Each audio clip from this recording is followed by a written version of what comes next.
सहाबी रज़ी अल्लाह तआला अन्हा ने अर्ज़ किया, या रसूलल्लाह, अहकाम तो शरीयत के बहुत से हैं ही, मुझे एक कोई ऐसी चीज़ बता दीजिए जिसको मैं अपना दस्तूर और मशगला बना लूँ। हुज़ूर अकरम सल्लल्लाहु अलैहि वसल्लम ने फरमाया कि अल्लाह के ज़िक्र से तो हर वक्त रतबुल लिसान रहे।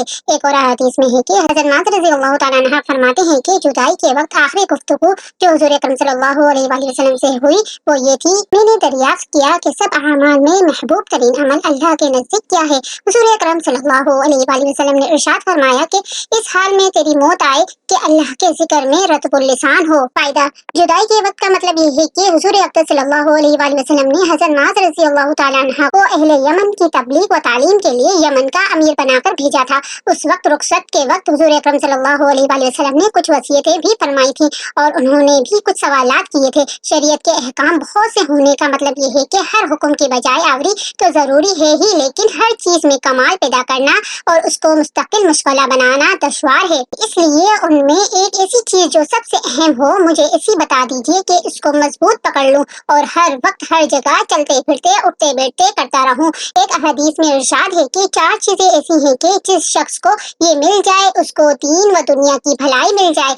एक वो जबान जो जिक्र में मशगूल रहने वाली हो, दूसरा वो दिल जो शुक्र में मशगूल रहता हो, तीसरा वो बदन जो मुशक्कत बर्दाश्त करता हो, चौथी वो बीवी जो अपने नफ्स में और खाविन के माल में खयानत ना करे। नफ्स में खयानत ये है कि किसी किस्म की गंदगी में मुब्तला ना हो।